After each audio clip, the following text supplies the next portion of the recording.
Good morning students. Welcome to class 9 history portion chapter number 1st, the French Revolution, and today we are going to discuss the part number 5 of this chapter. In our last classes we discussed many events related to the French Revolution, just like at before we discussed that previously the France was the monarch country. After that it converted into the constitutional monarch, and after that it became the republic country.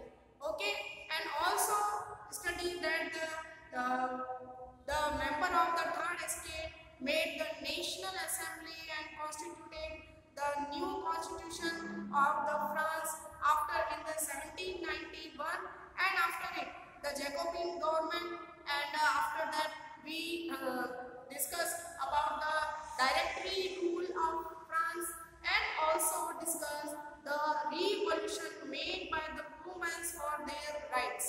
ये सारे topic अभी तक हम लोग France के revolution में पढ़ चुके हैं, ठीक है।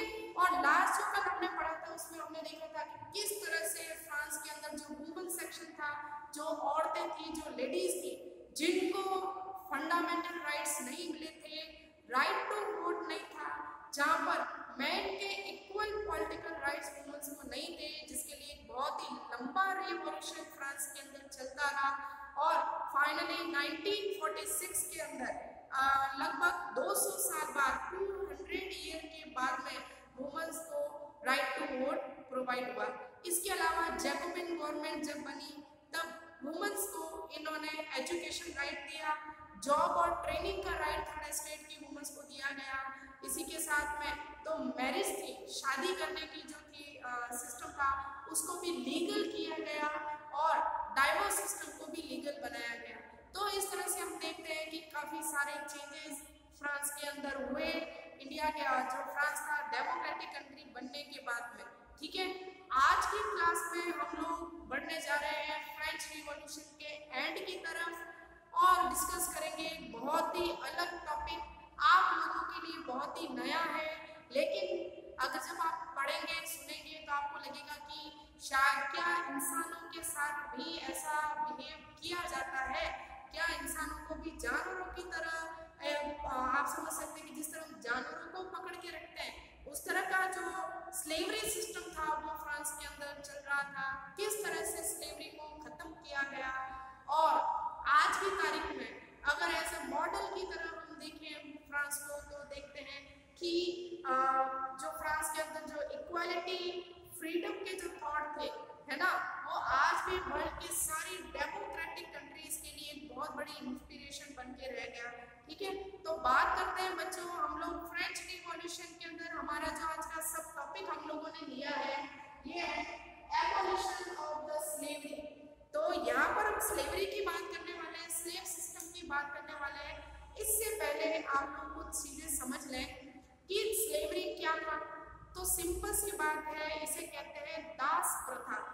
दास आप समझ गए, और भी अगर इसी वे में समझना चाहें तो देख लीजिए कि जिस तरह से एक इंसान अपने शौक को पूरा करने के लिए जानवर को पिंजरे में बंद करके रखता है ना, अपने एंटरटेनमेंट के लिए, अपने लिए, उसी तरह से अफ्रीका के अंदर जो निग्रोज माने जाते थे, निग्रोज वैसे इंसल्टिंग वर्ड माना जाता है आज की तारीख में, ठीक है ना, लेकिन अफ्रीका से लोगों को पकड़ के लाया जाता था और इनको बाद में जंजीरों में जकड़ा जाता था।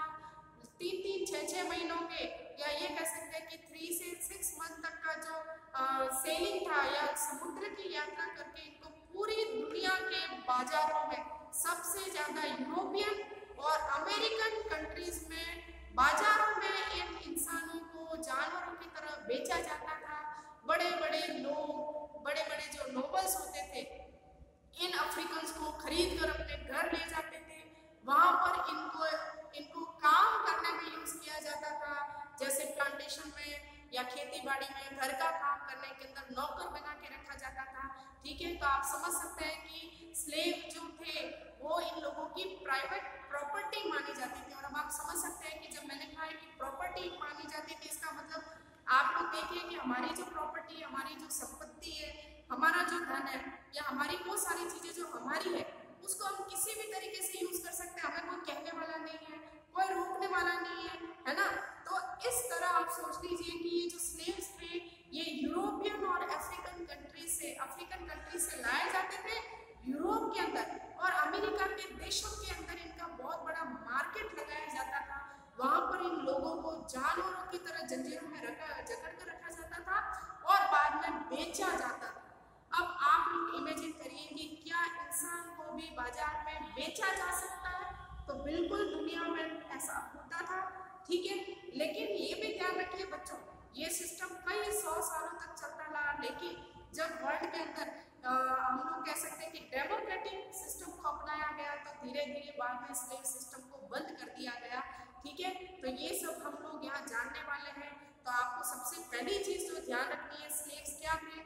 अफ्रीका से लाए जाने वाले लोग थे जिनको जंजीरों में जकड़ के रखा जाता था और 2-2, 3-3, 6-6 महीने तक की समुद्री यात्रा कर या समुद्र के अंदर जो सेलर्स होते थे वो इनको कह सकते बड़े बड़े जहाजी बेड़ों के अंदर, जहाजों के अंदर इनको नीचे जो कोठरी बनी होती थी वहां पर सामान की तरह ठूस दिया जाता था, भूखा प्यासा रखा जाता था और बाद में अमेरिका और यूरोप के कई सारे देशों में इनको मार्केट में सामान की तरह बेचा जाता था और जो लोग इनको खरीद के ले जाते थे वो लोग इनसे काम करवाते थे, ठीक है। तो ये स्लेव सिस्टम था, ठीक है।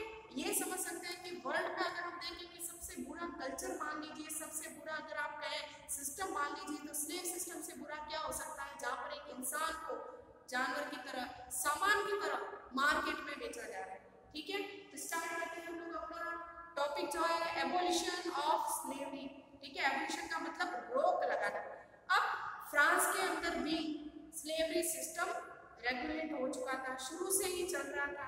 अफ्रीका के बाजारों से यहाँ पर जो सेलर होते थे फ्रांस के, ये अफ्रीका की तरफ जाते, वहां से जो लोकल जो यहाँ के चीफटेन होते थे अफ्रीका के, वो लोग वहां पर दासों को यहाँ पर भेजते थे, जंजीरों में बांधते थे, जहाजों में ठूस दिया जाता था इन लोगों को और बाद में 6 महीने 3 महीने का सफर तय कर ये फ्रांस आते थे और फ्रांस के बाजारों में इनकी बोली लगती थी, वहां इनको बेचा जाता था, ठीक है।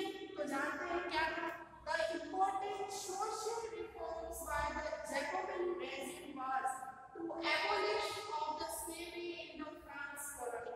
अब ये देखिए बच्चों, फ्रांस के अंदर, अब जब फ्रांस के अंदर लुई 16 को हटा दिया गया, मोनार्क सिस्टम को हटा दिया गया, और अगर आपको याद हो तो मैंने बताया था कि थर्ड एस्टेट के जो लोग थे उन्होंने नेशनल असेंबली बनाई थी और इसी नेशनल असेंबली ने 1791 के अंदर फ्रांस का कॉन्स्टिट्यूशन तैयार किया।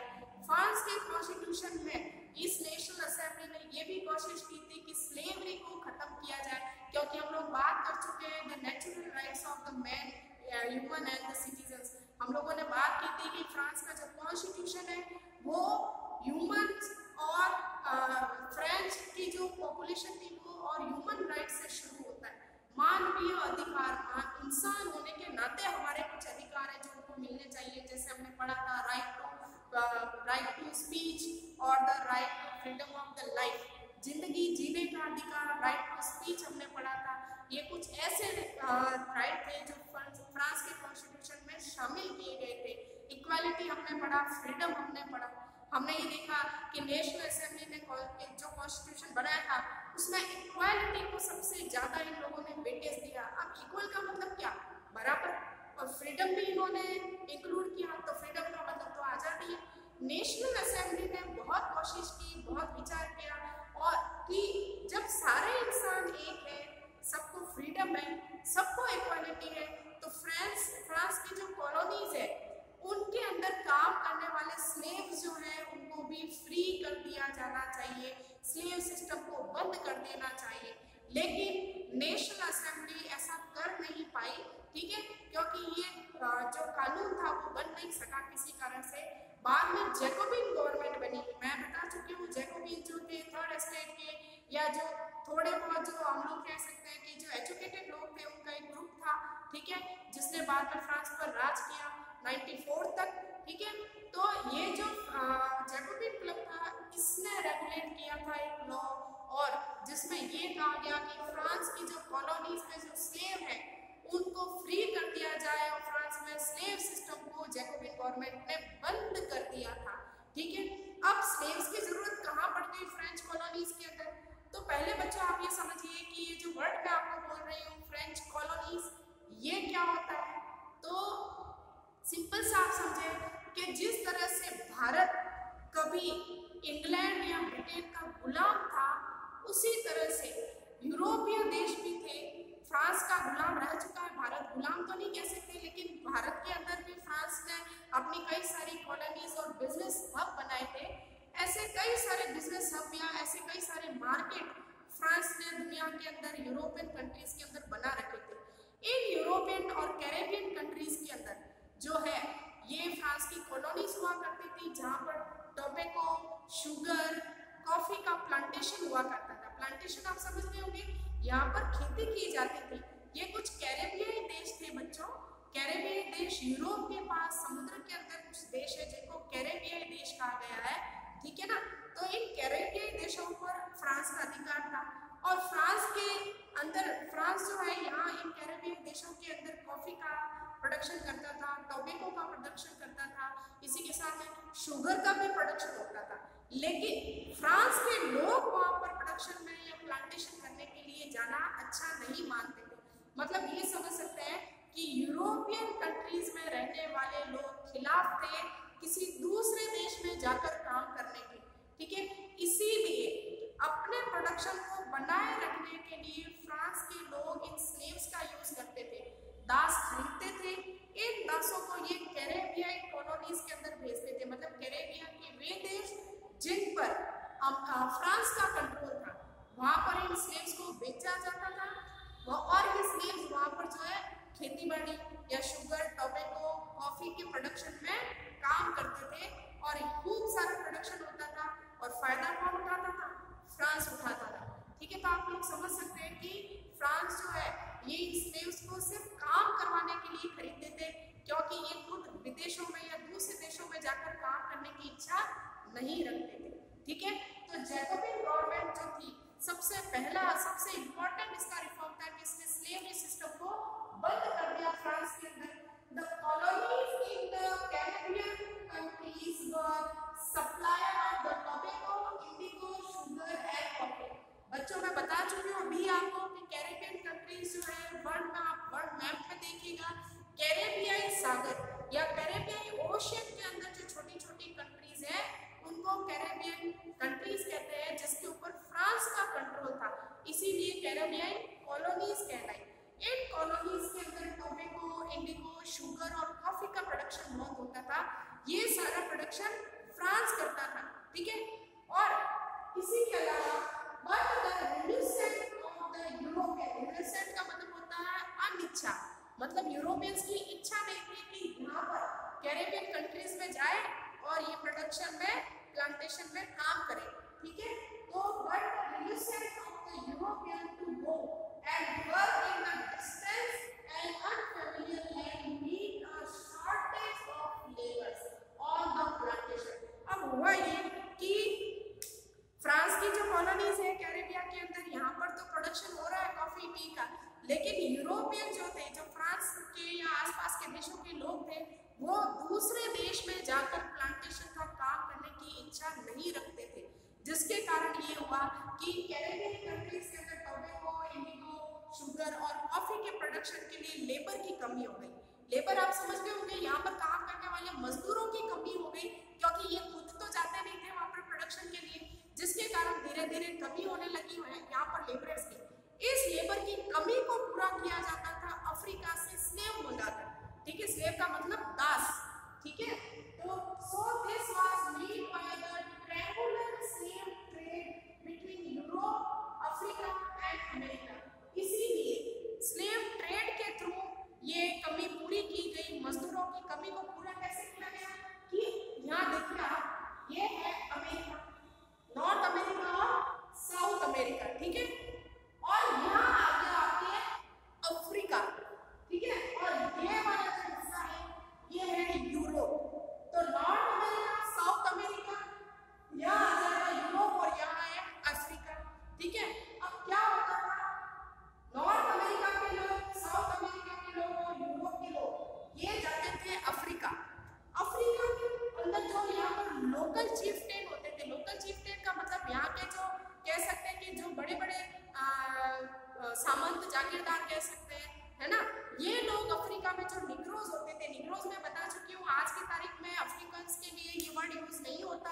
बहुत ही इंसल्टिंग वर्ड इसको माना जाता है, ठीक है। बेसिकली निग्रोस दासों को कहा जाता था, घटिया नस्ल के लोग आप कह सकते हैं कि ऐसा ये लोग मानते थे। और आप आज भी देखिए अमेरिका के अंदर नस्लवाद चलता है, मतलब रंग भेद को मानते हैं अफ्रीकन को, ये बहुत बुरा बर्ताव करता है अमेरिका के अंदर, ठीक है। तो ये यूरोप और अमेरिकन कंट्री से अफ्रीका की तरफ जाते थे, बड़ी बड़ी नावें अपने साथ बड़े बड़े शिप्स ले जाते थे, और यहाँ से ये जो चीफटेन होते थे, यहाँ अफ्रीका में रहने वाले जो लोकल चीफटेन थे वो दासों को पकड़ के रखते थे, और बाद में यहाँ से जो नावें जो शिप्स होती थी उसमें इनको जंजीरों में बांधकर जो है नावों में ठूस दिया जाता था। बड़ी बड़ी शिप्स थी, 3 या 6 महीने लगते थे वापस अमेरिका और यूरोप जाने में, तब तक इनको भेड़ बकरी की तरह ठूसा जाता था शिप्स के अंदर, और खाने को नहीं दिया जाता था। कई सारे स्लेव्स भूख के मारे शिप के अंदर ही मर जाते थे, ठीक है। तो बड़ा बुरा बर्ताव होता था। ये ट्रायंगल माना गया यूरोप, अफ्रीका और अमेरिका का, जहाँ से स्लेव बिजनेस होता था, जहाँ से स्लेव लाए और ले जाए जाते थे। समझ में आ गया बच्चों? आगे देखते हैं the slave trade began in the 17th century. यहाँ पर जो स्लेव्स का बिजनेस है, जो स्लेव ट्रेड है, वो 17th सेंचुरी में स्टार्ट हुआ। The French servants sailed from the port of the Bordeaux and Nantes। France जो थे, फ्रांस के अंदर बोर्डेक्स और नांते से जो है ये स्लेव्स लाए जाते थे। फ्रांस के अंदर ये 2 पोर्ट यूं ही प्रॉस्परस हो गए, स्लेव्स का लेन देन यहाँ से होता था। कहाँ से? एक तो पोर्ट है जिसका नाम है बोर्डेक्स, ठीक है, ये सी पोर्ट है बच्चों, और दूसरा है नांते। इन दोनों सी पोर्ट से स्लेव ट्रेड होता था, स्लेव का बिजनेस होता था, ठीक है, to the African coast where they brought from slaves from the local chieftain. Africa के लोकल चीफटेन से ये स्लेव कहाँ लाए जाते थे?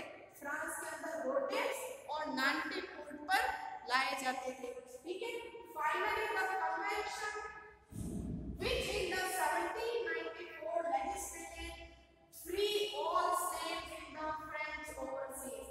Finally 1794 के अंदर जब कन्वेंशनल गवर्नमेंट बनी तो उस गवर्नमेंट ने स्लेव सिस्टम को हमेशा के लिए फ्रांस में बंद कर दिया। तो ये ध्यान रखिएगा, फ्रांस के अंदर स्लेव सिस्टम या स्लेव कब फ्री किए गए? 1794 के अंदर। लेकिन जब नेपोलियन बोनापार्ट वापस फ्रांस का एम्परर बनता है, रूलर बनता है, तो नेपोलियन ने वापस स्लेव सिस्टम को फ्रांस के अंदर स्टार्ट कर दिया। तो यहाँ देखिए 10 years later Napoleon reintroduced the slavery and slavery was finally abolished in France colony 1848। ये आप याद रखिएगा कि जब नेपोलियन बोनापार्ट आया 1804 के अंदर, ठीक है, तो उसने फ्रांस के अंदर स्लेव सिस्टम को वापस स्टार्ट कर दिया। जैसे ही स्लेव सिस्टम स्टार्ट हुआ फ्रांस के अंदर धीरे धीरे स्लेव की पॉपुलेशन बढ़ती गई।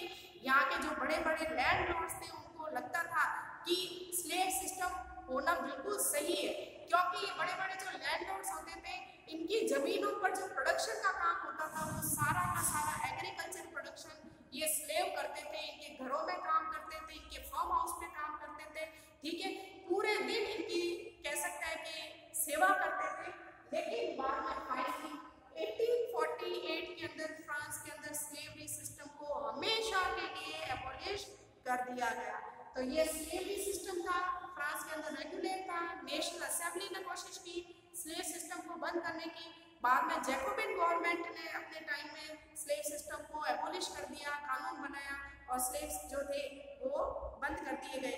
लेकिन बाद में कुछ समय बाद में वापस स्लेव सिस्टम जो है जो लागू हुआ नेपोलियन बोनापार्ट के टाइम में, जो फाइनली कब बंद हुआ? 1848 के अंदर, ठीक है। अब बच्चों हम लोग अपने इस क्लास के इस चैप्टर के लास्ट टॉपिक की तरफ बढ़ गए हैं, the revolution and the everyday life and the conclusion.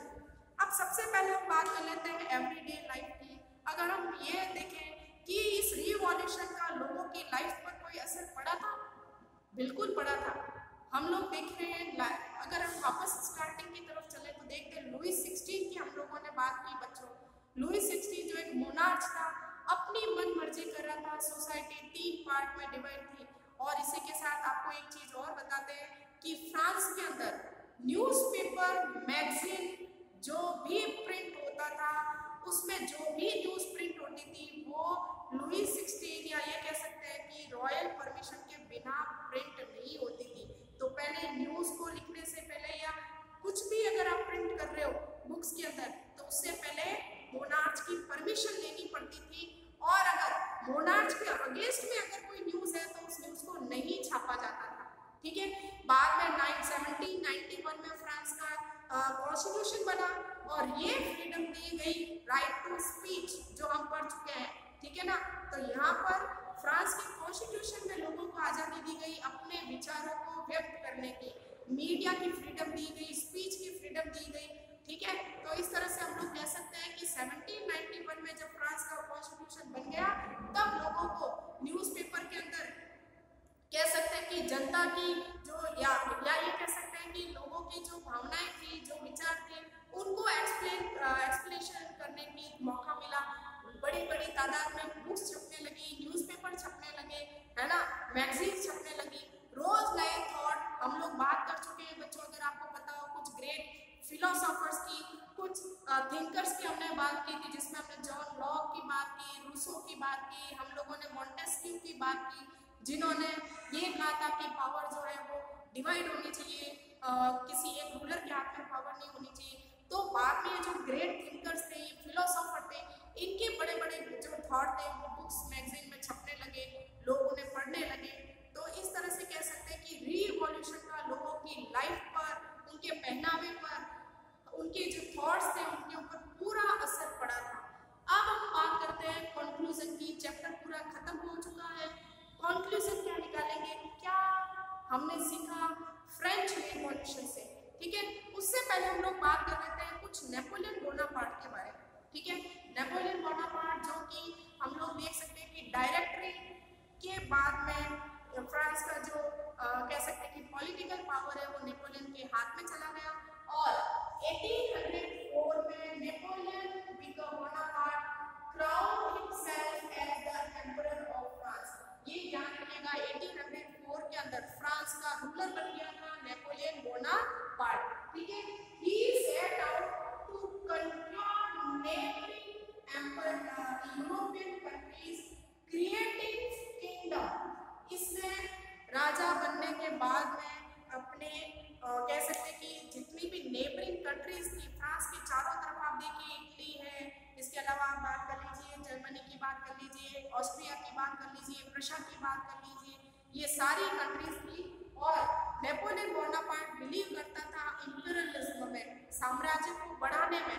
इसीलिए इसने एम्परर बनने के बाद में फ्रांस के किंगडम को एक्सटेंड करना शुरू कर दिया, कंटिन्यू वॉर करना इसने शुरू किया, नेबरिंग कंट्रीज को इसने कह सकते हैं कि जीतना शुरू कर दिया था। ठीक है। क्रिएटिंग का किंगडम, इसने अपना खुद का एक किंगडम बनाया और उस किंगडम में जितनी भी पोस्ट थी या जो कंट्रोल था अपनी फैमिली के मेंबर्स के हाथ में दे दिया। ठीक है। सो क्रिएटिंग का kingdom where he placed the matter of his family. Kingdom में जितने भी ऊंची पोस्टें थी, जो भी कंट्रोल था, वो सारा किसके हाथ में था? नेपोलियन की फैमिली के हाथ में रखा गया। ठीक है। He saw himself as the modernizer of the Europe। और बच्चों यही बन गया आपका एक important question, which person is known as the modernizer of Europe। तो मॉडर्नाइजर किसे माना गया यूरोप का? नेपोलियन बोनापार्ट को, क्योंकि एक नए विचारों के साथ, नए आइडिया के साथ फ्रांस का एम्परर बना था। ठीक है। और इसी के साथ में इसने कई सारे आइडियाज दिए। ठीक है। तो इसीलिए इसको मॉडर्नाइजर माना गया, क्योंकि इसने यूरोप में कई बड़े चेंज ला दिए थे। ठीक है। He introduced new law as the protection of the private property। अब कुछ जो नए आइडियाज थे नेपोलियन के, उसमें पहला जो था वो था प्रोटेक्शन ऑफ प्राइवेट प्रॉपर्टी। ये बिलीव करता था कि हर इंसान के पास उसकी प्राइवेट प्रॉपर्टी होनी चाहिए और उस प्रॉपर्टी पर स्टेट का कोई हक नहीं होना चाहिए। Second, uniform the system of the weightage and the measurement. पूरे फ्रांस के अंदर इसने वेट और मेजरमेंट की यूनिट को, सिस्टम को यूनिफॉर्म किया, मतलब एक जैसा नाप तोल का सिस्टम इसने पूरे किसने, जो नेपोलियन ने किए थे, ठीक है। But soon the Napoleonic आर्मीज came to be viewed everywhere as the invading force। अब अभी मैंने आपको बताया कि नेपोलियन बोनापार्ट ने इंपेरियलिस्टिक पॉलिसी को अपनाया, साम्राज्य के विस्तार को शुरू किया इसने, मतलब फ्रांस की बाउंड्री को एक्सटेंड करना शुरू किया, आसपास की यूरोपियन जितनी भी कंट्रीज की उसको इसने जीतना शुरू किया। तो एक समय बच्चों ऐसा आ गया कि ये जो फ्रांस की ये नेपोलियन की जो आर्मी थी इसको इन्वेंटिंग फोर्स के नजरिए से देखा जाने लगा। इन्वेंटिंग फोर्स का मतलब एक ऐसी आर्मी जो बस लड़ेगी और आपके किंगडम को आपसे छीन लेगी, मतलब क्योंकि नेपोलियन जो है वो पूरे यूरोप को जीतना चाह रहा था, पूरे यूरोप को कंट्रोल करना चाह रहा था। तो इस तरह से इन्वेंटिंग फोर्स की तरह से देखा गया। Napoleon was defeated at the Waterloo in the 1815 में यूरोप के अंदर ही वाटरलू के अंदर नेपोलियन हार गया और इस तरह से यहाँ पर नेपोलियन का भी डाउनफॉल हो जाता है, ठीक है। The idea of the liberty and the democratic rights were the most important legacy of the French revolution. अगर बच्चों में बहुत शॉर्ट में बात करूँ कि हमने फ्रेंच रिवॉल्यूशन से क्या इंस्पिरेशन ली, तो सिर्फ दो वर्ड है, लिबर्टी और डेमोक्रेटिक राइट। डेमोक्रेटिक राइट आपको याद होगा कि कॉन्स्टिट्यूशन जो है 1791 में जो बना था वो राइट ऑफ मैन से शुरू होता है, मतलब मनुष्य के अधिकारों से शुरू होता है। इसका मतलब यहाँ पर ह्यूमन राइट की बात की गई थी फ्रांस के अंदर सबसे पहली बार, ठीक है। तो नेचुरल राइट्स माने गए थे कुछ, ठीक है, जो हमने डिस्कस किए। तो इस तरह से फ्रांस का जो रिवॉल्यूशन है वर्ल्ड के लिए एक बहुत ही बड़ा एग्जाम्पल बन गया फ्रीडम, इक्वालिटी और डेमोक्रेटिक राइट्स का। और आज भी आप देखिए वर्ल्ड की जितनी भी डेमोक्रेटिक कंट्रीज है वो सब लिबर्टी में बिलीव करती है। लिबर्टी मतलब फ्रीडम, इसी के अलावा इक्वालिटी में भी बिलीव करती है, इसके अलावा डेमोक्रेटिक राइट में भी हम लोग बिलीव करते हैं। डेमोक्रेटिक राइट का मतलब सबको समान अधिकार देना, सबको बराबर अधिकार देना, किसी के बीच में किसी तरह का भेदभाव नहीं करना। तो बच्चों इस तरह से ये फ्रेंच रिवॉल्यूशन 1789 से शुरू हुआ और कभी ये कह सकते हैं कि मोनार्क सिस्टम खत्म होने के बाद में भी कई सारे रिफॉर्म जो है वो फ्रांस के अंदर किए गए और इस तरह से फ्रांस जो है एक इंडिया कह सकते हैं कि वर्ल्ड के लिए एक बहुत बड़ी इंस्पिरेशन बन के रह गया है रिवॉल्यूशन। तो बच्चों आज की क्लास में आपका ये चैप्टर नंबर 1 फ्रेंच रिवॉल्यूशन होता है खत्म। कल हम वापस एक नए चैप्टर के साथ नई शुरुआत करेंगे। तब तक के लिए thank you and good bye.